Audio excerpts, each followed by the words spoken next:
Hello students, आज हम lines and angles का एक्सरसाइज 6.2 कंटिन्यू करेंगे।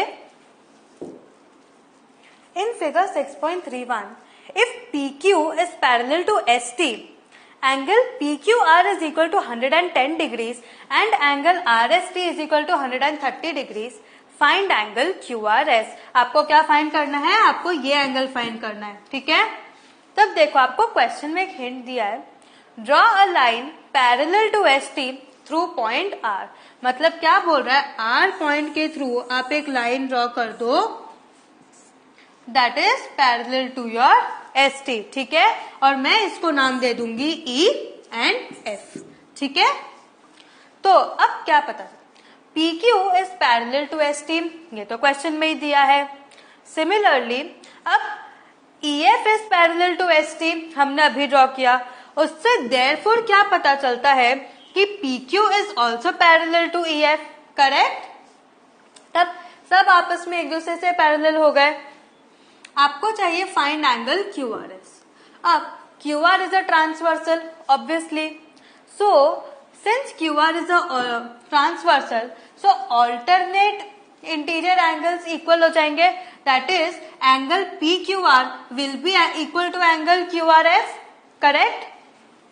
Angle PQR is equal to angle QRF, but angle PQR is equal to 110 given. So, अब QRF को आप कैसे लिख सकते हो?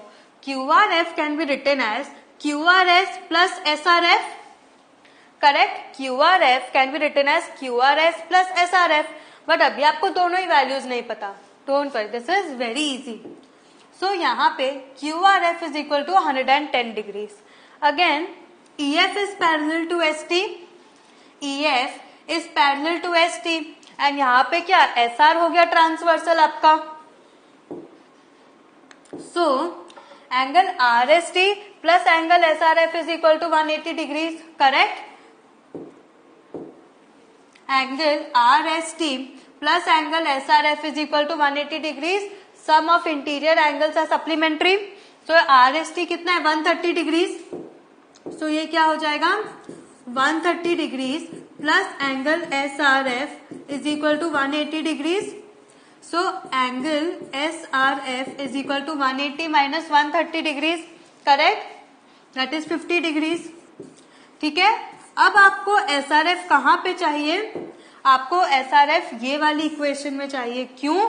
क्योंकि आपको फाइंड करना है angle QRS, correct. You need to find angle QRS. So QRS plus SRF is equal to 110 degrees.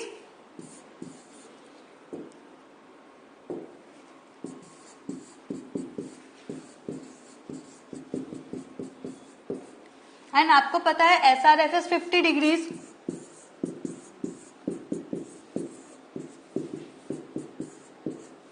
So angle QRS कितना हो जाएगा? 60 degrees, correct?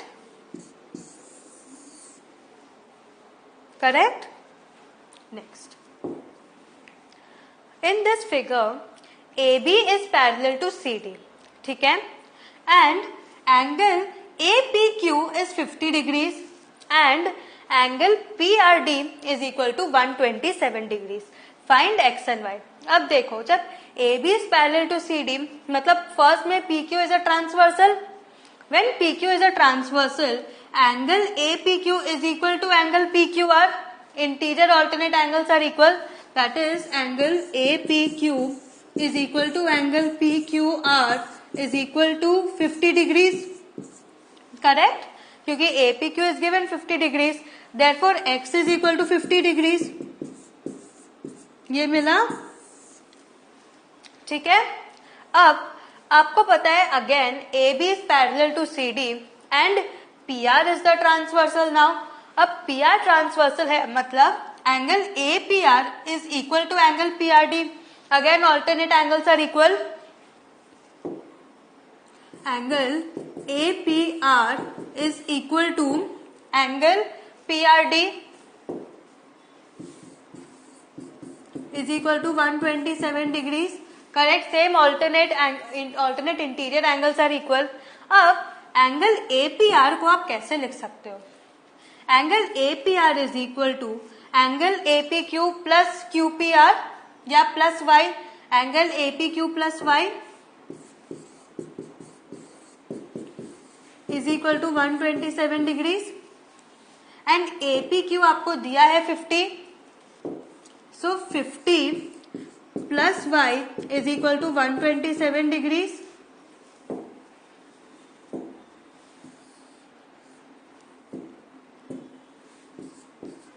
Therefore y कितना हो जाएगा 77 degrees, correct.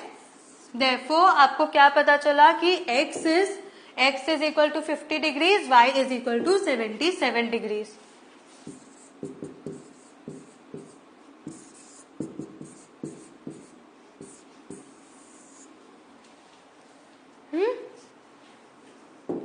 Next, in figure PQ and RS are two mirrors. अब देखो यहाँ पे रिफ्लेक्शन वाला सम है ये।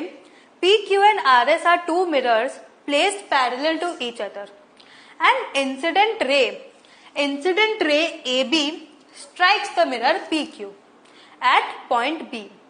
The reflected ray moves along the path BC, मतलब कि ये जो AB रे था वो मिरर में जाके रिफ्लेक्ट हुआ एंड वो फिर से रिफ्लेक्ट हो रहा है along the path BC and दूसरे मिरर को स्ट्राइक करता है एट पॉइंट C, ठीक है। तो जब वो सेकेंड मिरर पे स्ट्राइक करेगा फिर से वो रिफ्लेक्ट होगा, so again it reflects back along CD, ठीक है। तो एक आपको Z टाइप का, एक आपको रे का फिगर मिल गया। Prove that AB is parallel to CD। अब आपको ये प्रूव करना है कि AB is parallel to CD। अब इसमें एक BL ड्रॉ करो perpendicular to PQ and CM perpendicular to RS। देखो मैंने ड्रॉ किया है, ठीक है। इससे क्या पता चलता है, now PQ is parallel to RS, therefore BL is also equal to MCM. Why is BL parallel to CM? Because BL is perpendicular to PQ and CM is perpendicular to RS and PQ is parallel to RS. इसीलिए समझ में आया। अब यहाँ पे angle ABL जो है वो क्या हो जाएगा, angle of incidence, and angle LBC क्या हो जाएगा, एंगल ऑफ रिफ्लेक्शन। तो इसीलिए angle of incidence is denoted by I, angle of reflection is denoted by R, ठीक है। So note, perpendiculars to the parallel lines are parallel. हमने यही use किया प्रूफ करने के लिए कि BL is parallel to CM, perpendiculars to the parallel lines are parallel, and according to the laws of reflection, angle of incidence is equal to your angle of reflection। मतलब यहाँ पे angle ABL is equal to angle LBC, ठीक है। Now angle LBC is equal to angle MCB. Why? Because PQ is parallel to RS, so BC आपका transversal हो गया। क्योंकि BC transversal हो गया तो interior alternate angles are equal, therefore angle LBC is equal to angle MCB and angle ABL is equal to angle LCB according to this condition, and angle MCB is equal to angle MCD, correct. इससे हमें क्या पता चला, angle ABL is equal to angle MCD, angle of incidence is equal to angle of reflection, ठीक है। सो अब अगर आप फर्स्ट एंड सेकेंड को ऐड कर दो तो क्या मिलेगा, angle LBC plus ABL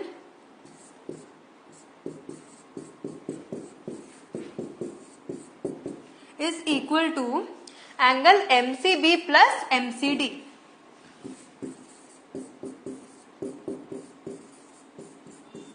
correct. So LBC plus ABL कितना हुआ, LBC प्लस ABL क्या हुआ, angle ABC, and MCB plus MCD क्या हुआ, angle BCD,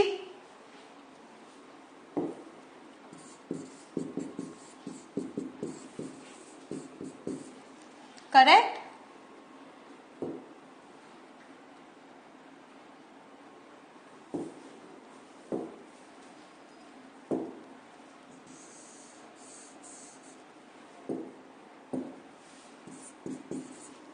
angle ABC is equal to angle BCD.